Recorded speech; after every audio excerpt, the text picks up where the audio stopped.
ஒரு படத்துக்கு வந்ததும் இவர் கண்டென்ட் தந்ததும் சிறு படத்துக்கெல்லாம் பெரும் விளம்பரம். எப்போதும் பேசி விமர்சையாக ஆரம்பிக்கும் கூல் சுரேஷ் இப்போது ஒரு பாட்டு பாடி இந்த நிகழ்ச்சியிலிருந்து பேச ஆரம்பித்தால் இதுவும் ஒரு வகையான ப்ரமோஷன் தான். வாங்க கூல்.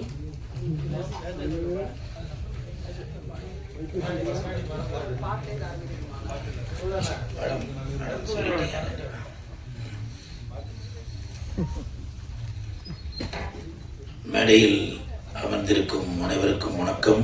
பத்திரிகை நண்பர்கள், ஊடக நண்பர்கள், இணையதள நண்பர்கள், தொகுப்பாளர் கவிதா மேடம், பிஆர்ஓ சக்தி சரவணன் சார், அனைவருக்கும் வணக்கம். மேடையில் பேசி கைத்தட்டல் வாங்குற அளவுக்கு நான் பெரிய பேச்சாளர் இல்லை, அதனால் தயவு செஞ்சு நீங்களே ஒரு தடவை கை தட்டிடுங்க. இந்த கைத்தட்டல்கள் அனைத்தும் இந்த விளையாட்டுக்காரன் அந்த படத்தோட டீமுக்கு தான் போய் சேரும். அதுக்கு காரணம் என்னன்னு பார்த்தீங்கன்னா, ஆக்சுவலாக இந்த விளையாட்டுக்காரன் அந்த டைட்டில் வந்து என் கூட ஒத்துப்போம். ஏன்னா இப்போ வரைக்கும் நான் எந்த ஒரு குறிக்கோளும் இல்லாமல் நான் பாட்டுக்க வெளுத்ததெல்லாம் பால் அப்படின்னு அப்படியே வர பாதையில் நான் பாட்டுக்க போயிட்டே இருக்கேன். எங்கள் அம்மா எங்கள் ஆயாலாம் அடிக்கடி சொல்லுவாங்க, விளையாட்டுக்காரனாக இருக்கானாப்பா, இன்னமும் புத்தி இல்லாமல் அப்படியே ஏதோ அப்படி இருக்கிறானே அப்படின்னு சொல்லுவாங்க. அதனால் இந்த டைட்டில் பார்க்கும்போது அப்படியே எனக்கே ஒரு இது தோணுச்சு, இன்னமும் புத்தி இல்லாமல் தான் இருக்கிறான். இப்போ கூட பாருங்க, இந்த படத்தில் இவ்வளோ பேர் நடிச்சிருக்காங்க, ஆனால் இந்த படத்துக்கு என்னை கூப்பிட்டுருக்காங்க. அந்த இடத்துல இந்த படத்தில் சம்மந்தப்பட்டதோ இல்லை படத்தோட பேரையோ வெளியில் பிரபலப்படுத்தணும் அப்படின்றதுக்காக நான் ஒரு பேட் எடுத்துகிட்டு வந்தேன், பால் எடுத்துகிட்டு வந்தேன். அந்த கீர்த்தி கூட வெளியில் கிரிக்கெட் விளையாடுற மாதிரிலாம் பண்ணேன். இது வந்து பார்க்குறவங்களுக்கு ஒரு ஒரு விளையாட்டுத்தனமாக தான் தெரியும், என்னப்பா அப்படின்னு. என்னோட குடும்பத்துலேயும் யோசிச்சுப்பாங்க, இதெல்லாம் எப்படி அக்செப்ட் பண்ணிப்பாங்க, என்ன பண்ணுறது. இதுதான் நான் சொன்னேன், நான் இன்னும் நான் விளையாட்டுக்காரனாக தான் இருக்கேன் அப்படின்னு. அதுவும் இல்லாமல் இந்த படம் கவிதா மேடம் சொன்னாங்க, இந்த மாதிரி பாட்டு பாடி ஆரம்பிங்க அப்படின்னு.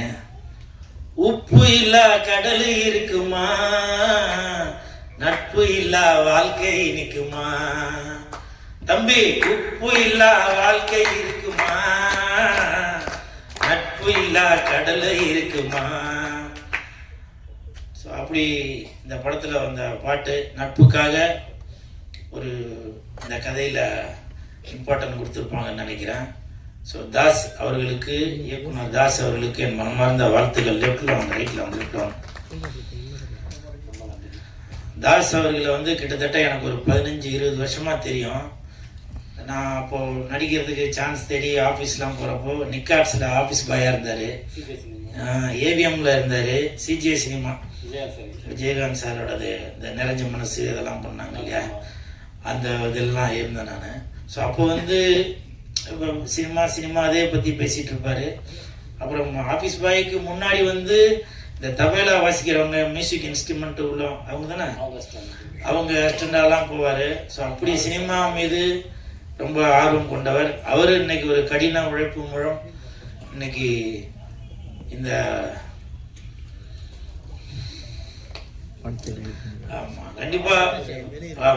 கண்டிப்பாக ஒரு நல்லது நடக்கும். சரிங்களா? அதுதான் விளையாட்டுக்காரன். கண்டிப்பாக இந்த படம் வந்து ஒரு மிகப்பெரிய வெற்றி அடையும். படத்தோட தயாரிப்பாளர் விவசாயி அப்படின்னு சொன்னார், அவருக்கு என் மனமார்ந்த வாழ்த்துக்கள். இன்னொரு வாழ்த்துக்கள் எதுக்குன்னாக்கா, என் பக்கத்தில் உட்காந்து அவர் ஃபோனே ஆஃப் பண்ணாமல் ஃபோன் அடிச்சுக்கிட்டே இருக்கு, பேசுகிறத கேட்க முடியாது. எடுத்தாதா ஏரோப்ளேன் மோடில் போட்டேன் சார், சைலண்டில் போட சொல்லி ஏரோப்ளேனில் போட்டேன், அப்புறமா அதை எடுத்து விட்டுருவேன். அப்படி ஒரு கள்ளங்கபடம் இல்லாத ஒரு வெள்ளாந்தியா வெள்ளை சட்டை போட்டதுக்கு ஒரு அறிகுறி, அவர் மனசும் வெள்ளை அப்படின்ற மாதிரி பேர் மனவளம் சார் தானுங்களே. வாழ்த்துக்கள். இந்த படம் மிகப்பெரிய வெற்றி அடையும். அதே மாதிரி கவிதா மேடம் தொகுப்பாளர், எந்த ஒரு நிகழ்ச்சிக்கு போனாலும் அந்த இடத்துல கவிதா மேடம் இருந்தாக்கா ஒரு திருவள்ளுவர் அவங்க வந்து நேரடியாக வந்து அந்த திருக்குறளை பற்றி பேசினா எப்படி இருக்குமோ அப்படி இருக்கும். இன்னைக்கு நிகழ்ச்சி புதன்கிழமை, இன்னைக்கு நிகழ்ச்சி ஆரம்பிக்கும் போது கூட பொதுவாகவே நம்ம வீடு கூட பார்த்தீங்கன்னாக்க காலையில் நம்ம எழுந்திருக்கும் போது ஒரு சுப்ரபாரதம் பாடிச்சுனாக்க அன்னைக்கு நாளில் நல்லா இருக்கும். பார்த்துருப்பீங்க இல்லையா? கௌசல்யா சுப்ரராம பூர்வா சஞ்சா சபத்தசே அப்படின்னு அந்த கௌசல்யா சுப்ரபா அப்படின்னு இல்ல. இனிமேல் இந்த கவிதா மேடம் அந்த நிகழ்ச்சியில இருந்தால் கண்டிப்பாக அந்த நாள் நல்ல நாளாக அமையும். நான் வந்து இது சும்மா ஒரு மேடைக்காக பேசணும் அப்படின்னு சொல்லவில்ல. உண்மையிலேயே அவங்க அந்த பேசுற தோனி இப்ப உள்ள தொகுப்பாளர் எல்லாம் பாத்தீங்கன்னாக்கா அவங்க இங்கிலீஷ். நன்றி, வணக்கம், தேங்க்யூ. வந்து சிறப்பித்ததுக்கு நன்றி. அடுத்த நிகழ்ச்சி போதும். இது எனக்கான நிகழ்ச்சி இல்ல. புதிய டீம், புதிய இயக்குனர்கள், அவங்கள பத்தி 4 வார்த்தை பேசுங்க. நன்றி. இப்ப கூட தயவு செஞ்சு கவிதா மேடம் கொஞ்சம் கை தட்டுறீங்களா? என்னை பத்தி புகழ வேண்டாம், இது வந்து எனக்கான மேடை இல்ல. ஏன்னா நிறைய பேர் நான் இங்க உட்காந்துட்டு போய் என்கிட்ட வந்து சொல்லிட்டு போவாங்க, என்னை பத்தி பேசுங்க, என்னை பத்தி பேசுங்க. இவங்க பாருங்க, என்னை பத்தி எதுவும் பேச வேண்டாம், நீங்க மற்றவர்களை பத்தி பேசுங்க. ஏன்னால் அந்த கவிதா மேடமுக்கு தெரிஞ்சிருக்கு ஒரு ப்ரொடியூசரோட வழி என்ன அப்படின்ற. இன்னைக்கு 3-4 லட்சம் செலவு பண்ணி ஒரு ஆடியோ ரிலீஸ் பண்ணும்போது படத்தை பத்தி மட்டும் பேசி அவங்களுக்கு பெருமை சேர்ப்போம் அப்படின்னு நினைக்கிறாங்க. அந்த கவிதா மேடமுக்கு என் மனமார்ந்த நன்றிகளை தெரிவித்துக் கொள்கிறேன். அப்புறம் சுப்பிரமணிய சிவா சார் அவங்க வாழ்த்த வந்ததுல நான் ரொம்ப சந்தோஷப்படுறேன். என்னன்னாக்க இப்போ எல்லாரும் என் பேர் கூல் சுரேஷ் தெரியும், இந்த கூல் அப்படின்றது தெரியும். கமெண்ட்ல வேற மாதிரிலாம் கூட பூலாம் போட்டு இது பண்றீங்க. ஆனால் இந்த கூலுன்றது ரிஜிஸ்டர் ஆகிறதுக்கு காரணம் சுப்பிரமணிய சிவா சார் தான். திருடா திருடி ப்ளீஸ் தட்டிடுங்க. அந்த சுப்பிரமணிய சிவா சார் இல்லை என்றால் இன்னைக்கு உங்களை சந்தோஷப்படுத்தக்கூடிய இந்த கூல் அப்படின்ற ஒரு வார்த்தையை உங்களுக்கு கிடைச்சிருக்காது. ஏன்னா அன்னைக்கு திருடா திருடி படம் அப்போ கருணாசனை வந்து இந்த டாலரை பிடிச்சி சொல்லுவாரு, டேய் இது என்னடா இது, கூலு போடாயம் அப்படின்னாரு. உடனே தனுஷ் சார் வந்து அதை நிறுத்தி அது ஒரு காமெடியா பண்ணோம். அந்த படம் மிகப்பெரிய ஹிட். 186 நாள் அவார்டு வாங்கின அந்த படத்துக்கு. காமராஜர் அரங்கத்துல அந்த நிகழ்ச்சி நடந்தது. 186 நாள் அந்த படத்துக்கான அவார்டு வாங்கினேன் நான். அது வந்து என்னால மறக்கவே முடியாது. அது மட்டும் இல்ல, சுப்பிரமணிய சிவா சார் இன்னைக்கு வந்து ஷூட்டிங் ஸ்பாட்ல பாத்தீங்கன்னாக்க அஜித் சார் படத்துக்கு கூட்டம் ஜாஸ்தியா இருக்கும். பப்ளிக் விஜய் சார் படத்துக்கு ஷூட்டிங் நடக்குதுனாக்க உடனே ஊர்ல இருந்தெல்லாம் கிளம்பி வந்துருவாங்க, இப்படிலாம் இருக்கும். அதே மாதிரி ரஜினி சார் படம், கமல் சார். ஆனால் திருடா திருடி படத்திற்கு திருச்சியில ஷூட்டிங் நடக்கிறப்போ ஷூட்டிங்கே நடத்த முடியல. 6 நாளோட பேக்கப் பண்ணியாச்சுங்க. அன்னைக்கு அந்த 6 நாளுக்கு அப்புறம் ஷூட்டிங்கே பண்ண முடியல. அவ்வளவு கிரௌடு. சாப்பாடு வந்த சாப்பாடுலாம் ரூமுக்கு அமைச்சாச்சு. ரூம்ல போய் சாப்பிடணும். இன்னைக்கு ஷூட்டிங் பண்ண முடியாது. அது மட்டும் இல்ல, நாளைக்கு எங்க லொகேஷன்றது நாங்க காலையில தான் சொல்லுவோம். இப்பவே யாருன்னா சொன்னாக்க அது இந்த ஊர் மக்களுக்கு சொல்லிருங்க. அங்க கூட்டம் வந்து லாரியா திரண்டு வந்துட்டாங்க. உண்மைதானே சார்? லாரியா திரண்டு வந்தாங்க அன்னைக்கு. இதை நான் எதுக்காக சொல்றேன் அப்படின்னாக்க, இன்னைக்கு தனுஷ் சார் தமிழகத்தில் மட்டுமல்ல ஹாலிவுட் பாலிவுட்ல வரைக்கும் கொடி கட்டி பறக்கிறாரு. ஆனால் அன்னைக்கு கொடி கட்டி பறப்பார் என்பது இந்த சுப்பிரமணிய சிவா சாருக்கு அன்னைக்கே தெரிஞ்சிருக்கு. ஃபர்ஸ்ட் படம் துள்ளுவத இளமை, அந்த படத்துல கூட தனுஷ் சார் வந்து மெயின் கேரக்டர்ல 4 பேர்ல ஒருத்தர் தான் நடிச்சிருந்தாரு. ஆனால் அந்த படம் ரிலீஸ் ஆன உடனேயே சுப்பிரமணிய சிவா சாருக்கு தெரிஞ்சிருக்கு, கண்டிப்பாக இந்த 4 பேர்ல ஒரு முத்த அவர் தேர்ந்தெடுத்து அந்த முத்துக்கு நல்லா அவர் பட்டம் தீட்டினாரா இல்லையோ, இல்ல அவரே தீட்டிக்கிட்டாரா நான் தெரியல. ஆனால் அப்படி ஒரு அந்த வைரத்தை, அந்த வைடூரியத்தை கண்டு எடுத்து இன்னைக்கு உலகம் முழுவதும் பெருமைப்படக்கூடிய ஒரு மிகப்பெரிய நடிகராக, தயாரிப்பாளராக, இயக்குனராக வந்திருக்காரு அப்படின்னாக்க அது சிவா சாருக்கு அன்னைக்கே அது தெரிஞ்சிருக்கு. இப்ப கூட நான் வந்து இதை வந்து அவரை பெருமைப்படுத்தணும் அப்படின்றதுக்காக சொல்ல வரல. ஆனால் அன்னைக்கு அந்த துள்ளுவத ரிலீஸ் ஆனதுக்கு அப்புறம் தான் இந்த திருடா திருடின்ற படத்தை இயக்குனர் அவர்கள் தனுஷ் சாரை சூஸ் பண்ணாரு. அதன் பிறகு 6 மாசம் கழிச்சு தான் காதல் கொண்டேன் ரிலீஸ் ஆச்சு. காதல் கொண்டேன் மிகப்பெரிய ஹிட்.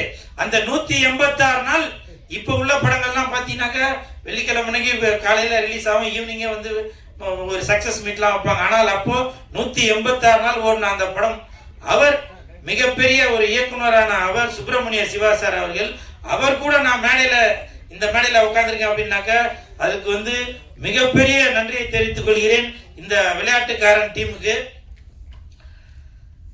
இந்த சுப்பிரமணிய சிவா சார் இவ்வளவு நாள் நான் ஒரு 20-25 வருஷமா அவரோட பழகியிருந்தாலும் முதலாக இந்த மேடையில தான் நான் அவர் கூட பக்கத்துல உட்கார்ந்துருக்க கூட அந்த வாய்ப்பு கிடைச்சிருக்கு. நான் அவர் கூட அவரோட படங்கள் நடிச்சிருந்தாலும் இது வரைக்கும் அவரோட மேடையில அவர் பக்கத்துல நான் உட்கார்ந்ததே இல்லை. அதனால இந்த விஷயத்த நான் சொல்லணும் அப்படின்னு நினைச்சேன். நன்றி சார், உங்களால தான் எனக்கு இன்ன வரைக்கும் ஒரு பேரோட இருக்குனாங்க. அதை நான் எப்பவுமே உங்களை அந்த நன்றி மறமாட்டேன் சார். அது ஒரு விக்ரமாதித்தன் கதை இருக்கு. அதில் 4 நண்பர்கள் இருப்பான். அந்த 4 நண்பர்களில் ஒருத்தன் வந்து எந்த எலும்பு கிடைச்சாலும் அதை வந்து உருவமாக்கிடுவான். இன்னொருத்தவன் அந்த அந்த உருவமான அந்த உருவத்துக்கு நரம்பெல்லாம் செஞ்சு நிற்க வச்சுக்குவான். இன்னொரு நண்பன் என்ன பண்ணுவான், அதுக்கு வந்து தோல் பற்றிடுவான், தோலை உண்டாக்கிடுவான். இன்னொரு நண்பன் என்ன பண்ணுவாங்கன்னா அதுக்கு உயிர் கொடுத்துருவான். ஒரு நாள் இப்படியே பண்ணிட்டு இருக்கும்போது ஒரு நாள் புலிக்கு உயிர் கொடுத்துருவாங்க. ஒரு எலும்பை சேர்ப்பான், அது புலி உருவமாக இருக்கும். அதுக்கு நரம்பு பார்ப்போம், புலி ஆகிடும். புலியாகி 4 பேரையும் சாப்பிடும் அந்த நண்பர்களை. அப்படி கூல் சுரேஷ் எந்த இடத்துக்கு போனாலும் எல்லாத்தையும் தூக்கி சாப்பிட்றாப்புல. அப்படி ஒரு புலி தான் நம்ம கூல் சுரேஷ். இதை நினைவுபடுத்தி என்னை வந்து சொன்னதுக்கு ரொம்ப நன்றி. ஏன்னா நன்றியை வந்து இந்த உங்கள்கிட்ட இருக்கின்ற சிறந்த பண்புக்கள்லாம் தாயாக விளம்போது நன்றி உணர்வு தான். நன்றி உணர்வு யாருக்கு இருக்குதோ அவன் மாபெரும் மனிதனாக இருப்பான், சிறந்த மனிதனாக இருப்பான். அதுதான் நம்மகிட்ட இருக்கிற நற்பண்புகளுக்கெல்லாம் தாயாக விளம்போது நன்றி. அந்த உணர்வு இருக்கிற வரைக்கும் நம்ம சுரேஷ் வந்து வெற்றி மேல் வெற்றியும் சாதனை மேல் சாதனையும் கிடைக்கும். நன்றி தம்பி. இன்னும் ஒரு 2 நிமிஷம் மட்டும் பேசிடுறேன்ப்பா. அப்புறம் அன்பு செல்வன் சார் அவங்க வாழ்க்கை வந்ததில் ரொம்ப சந்தோஷப்படுறேன். ஏன்னா அவரோட குரூப்பில் அடிக்கடி சொல்லிக்கிட்டே இருப்பார், கூல் சுரேஷை பயன்படுத்துங்க அப்படின்னு சொல்லிக்கிட்டே இருப்பார். இப்போ கூட ஆடியோ ரிலீஸில் வந்து ட்ரெய்லர் பார்க்குறப்போ அப்போ கூட தயாரிப்பாளர்கிட்ட சொன்னார், பாருங்க இதில் ஒருத்தராக கூல் சுரேஷை பயன்படுத்தியிருந்தா கூட இன்னைக்கு ப்ரொமோஷனையும் தாண்டி அவன் தோல் மேலே வச்சுட்டு தூக்கிட்டு ஓடிட்டு இருப்பான் அப்படின்னு ப்ரொடியூசர்கிட்ட சொன்னது என் காதில் கேட்டுச்சு. ஸோ அப்படி என் தாய் தந்தைக்கு பிறகு நான் நல்லா இருக்கணும் அப்படின்னு நினைக்கிற அந்த வெள்ள மனம் கொண்ட அன்பு சாருக்கு என் மனமார்ந்த நன்றிகளையும் பாராட்டுகளையும் தெரிவித்துக் கொள்கிறேன். அப்புறம் உங்கள் சார்பாக ஒரு சின்ன ரிக்வெஸ்ட் என்னன்னாக்க, ஒரு 3 மாதத்துக்கு முன்னாடி பத்திரிகையாளர் ஒளிப்பதிவாளர் சங்கம் நடத்திய ஒரு நிகழ்ச்சிக்கு ஒரு 3 மாதத்துக்கு முன்னாடி போயிருந்தேன். அப்போ வந்து அங்கே நடத்தினவங்கள்ட்ட கேட்டேன் யார் யார் நடிகர்கள் யார் யார் வரா அப்படின்னு. அப்போ 2-3 பேர் சொன்னாங்க, அவங்க வராங்க இவங்க வராங்க. போய் பார்த்தா ஒரு சிலர் அவங்க மட்டும்தான் வந்தாங்க. அப்போ வந்து எனக்கு வந்து ஒரு மனசுக்குள்ள ஒரு கஷ்டம். ஏன்னா நீங்கள் என்னதான் கோடியாக போட்டு படம் எடுத்தாலும் இந்த இடத்துக்கு வந்து இவங்க முன்னாடி காட்டி அவங்க வச்சிருக்க கேமராவில் அதை ஷூட் பண்ணி அதை வெளியிலலாம் எல்லா இடத்தையும் காட்டுறாங்க. அப்போ அதுக்கு மட்டும்தான் இவங்களை நீங்கள் பயன்படுத்துவீங்களா? அவர்களுடைய நல்லது கெட்டது குடும்ப நிகழ்ச்சி வெளி நிகழ்ச்சி எல்லாத்துலேயும் கலந்துக்க கூடாதா என்பது என்னோட ஒரு ஆதங்கம். அது காரணம் இன்னைக்கு நான் இவ்வளோ தூரம் வந்திருக்கேன்னா கூட அதுக்கு நீங்கள் தான் காரணம். ஸோ அந்த ஒரு எண்ணத்தில் தான் நான் சொல்கிறேன், தயவு செஞ்சு நடிகைகள் நம்மளுடைய குடும்ப உறுப்பினர்களாக இருக்கும் பத்திரிகையாளர் சங்கம் ஒளிப்பதிவாளர் சங்கம் இவங்களுடைய நிகழ்ச்சியெலாம் நீங்கள் தயவு செஞ்சு கலந்துக்கணும். அந்த நேரம் மட்டும் நம்மளோட படத்துக்கு மட்டும் ப்ரமோஷனுக்கு மட்டும் பயன்படுத்தினா போதும் அப்படின்னு நினைக்கிறீங்க. அது வந்து எனக்கு ஒரு மிகப்பெரிய மன வருத்தம். இது என் மனசுலேருந்து சொல்கிறேன். இது சொல்கிறது கூட எனக்கு இது இருக்கான்னு தெரியல. இருந்தாலும் நான் கண்கூட பார்க்குறதுனால உங்கள் ஒருவனாக எனக்கு சொல்லணும் அப்படின்னு தோணுச்சு, அதுக்காக தான் சொல்கிறேன். அப்புறம் இப்போ சமீபத்தில் பார்த்தீங்கன்னாக்க கேப்டன் அந்நியார் அவர்களை பற்றி சில தவறான செய்திகள்லாம் போட்டுட்டு வரீங்க. 1.5 கோடியில் கார் வாங்கிட்டாங்க, திமுக கூட இணைஞ்சதால 300 கோடி பணம் கொடுத்துருக்காங்க, அதில் வந்து ஒரு பெரிய ஆடம்பர கார் வாங்கிட்டாங்க அப்படின்னு சொல்லி ஒரு பொய்யான தகவலை சொல்லிட்டு வரீங்க. ஏன் கேப்டன் குடும்பத்திற்கு ஒரு 1.5 கோடியில் கார் வாங்கிறதுக்கு கூட அவங்களால முடியாதா? அது மட்டும் இல்லை, அந்த கார் வாங்கியே கிட்டத்தட்ட 1 வருஷம் 2 வருஷம் கிட்ட ஆகுது. நான் அந்த காரை நான் ஏற்கனவே பார்த்துருக்கேன். அப்படி இருக்கும்போது உங்களுக்கு பிடிக்கலனாக்க விட்டுட்டு போயிருங்க. அதை விட்டுட்டு எதுக்கு ஒரு தவறான செய்தியை கேப்டன் குடும்பத்தின் மீதும் தேமுதிக மீதும் எதுக்கு ஒரு தவறான செய்தியை பரப்பிட்டு வரீங்க? அப்படி நீங்க கேப்டன் மேல உங்களுக்கு அவ்வளவு அக்கறை இருந்துச்சுன்னா, தேமுதிக மேல உங்களுக்கு அவ்வளவு அக்கறை இருந்துச்சுன்னா, போன எலெக்ஷனா நிக்கிறப்போ கேப்டனை ஜெயிக்க வச்சிருக்க வேண்டியதானுங்க. இப்ப நீங்க சொல்றதெல்லாம் பார்த்தா ஏதோ வைத்தறிச்சல்ல சொல்ற மாதிரி இருக்கு. அப்படி நீங்க கேப்டன் மீதும் தேமுதிக மீதும் அவ்வளவு உங்களுக்கு அக்கறை இருந்துச்சுனாக்க நீங்க அப்பவே ஜெயிக்க வச்சிருக்கலாம். ஏன் அவருடைய மகன் பிரபாகரன் அவர்கள் நிற்கும் போது கூட அவரை ஜெயிக்க வச்சிருக்கலாமே. கட்சியில உள்ளவங்களை ஜெயிக்க வைக்காட்டியும் அட்லீஸ்ட் அவருடைய மகனையாச்சும் ஜெயிக்க வச்சிருக்கலாமே. எதுக்கு இப்படி ஒரு தவறான விமர்சனங்களை எல்லாரும் வைத்துட்டு வரீங்க? தயவு செய்து இந்த உலகம் வந்து வாழ்ந்தாலும் இயேசும் தாழ்ந்தாலும் இயேசும். அதனால நீங்க கேப்டன் அவர்களுக்கு, தேமுதிக அவர்களுக்கு, அந்நியார் அவர்களுக்கு, பிரபாகரன் அவர்களுக்கு நீங்க ஓட்டு போடாட்டியும் கூட பரவாயில்ல. ஆனால் தயவு செய்து ஒரு தவறான விமர்சனத்தை வைக்காதீங்க. 300 கோடி வாங்கிட்டாங்க நீங்க சொல்றீங்களே, நீங்க தான் பக்கத்துல இருந்து போய் எண்ணிக்கிட்டு இருந்தீங்களா? அந்த மிஷின்ல போட்டு 300 கோடி எண்ணி பாத்தீங்களா எவ்வளவு கொடுத்தாங்க அப்படின்னு? தயவு செய்து கேப்டன் அவர்களுடைய குடும்பத்தை பத்தி யாருன்னா பேசினீங்கன்னாக்க உங்க நாக்கு அழுகி போயிடும். அவருடைய சாப்பாட்டை சாப்பிட்டுட்டு நீங்க அவரை பற்றி கேப்டன் குடும்பத்தை பத்தி தவறாக பேசியிருந்தா உங்க குடலும் அழுகி போயிடும்.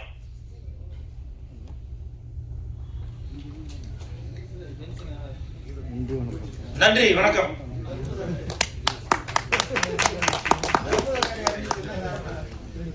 இது ஹீரோயின் சொல்லி தான் அவன் என்கிட்ட இன்ட்ரடியூஸ் பண்ணாங்க. இங்க வந்தாக்க அந்த அம்மா ஏதோ தங்கச்சி கேரக்டர் மம்பியா அப்படி நான் எப்பவுமே உண்மையை மட்டும்தான் பேசுறாளே. ஏமா வாமா. இந்த சகோதரியின் பெயர் கீர்த்தி. என்ன விளையாடிருக்காங்க இந்த படத்துல விளையாட்டுக்காரன். இந்த படத்துல கீர்த்தி சுரேஷா? ஓ, கீர்த்தி சுரேஷா?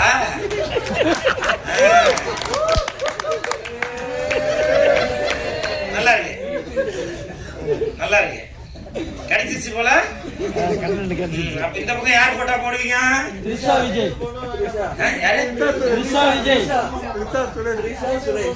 ஐயா நான் போறேன் பாடானு, புரியுதுங்களா? அதனால இந்த சகோதரி கீர்த்தி அவர்கள் நல்லா நடிச்சிருப்பாங்கன்னு நான் நம்புறேன். அந்த ட்ரெய்லர் பார்க்கும்போது தெரிஞ்சுது. உங்களுக்கு என் மனமார்ந்த வாழ்த்துக்கள். ஏன் அந்த தாவணி போட்டா புண்ணியம் வரல?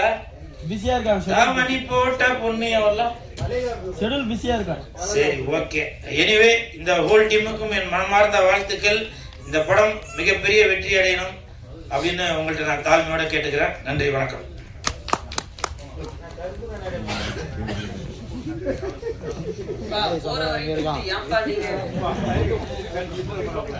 தனக்கு கண்டென்ட் கொடுத்து யூடியூப் கண்டென்ட் கொடுத்து நன்றி. இயக்குனரின் திரைப்பயணத்தில் புதிய பாதை போட்டு கொடுத்த பத்திரிகையாளர்கள் மற்றும் சிறப்பு விருந்தினர்கள் அனைவருக்கும் எங்களுடைய நன்றிகள். இப்போது விளையாட்டுக்காரன் படத்தின் ஆடியோ மற்றும் ட்ரைலர் லான்ச் நடைபெற உள்ளது. ப்ரொடியூசர் இயக்குனர் பகவதி பாலா அவர்களை மேடை கழிக்கிறோம். நாகரிக பயணம் படத்தின் ஹீரோ கண்ணன் அவர்களை மேடை கழிக்கிறோம். விளையாட்டுக்காரன் படத்தின் ட்ரைலரை இயக்குனர் சுப்பிரமணிய சிவா அவர்கள் வெளியிட படக்குழுவினர் ஏற்றுக்கொண்டார்.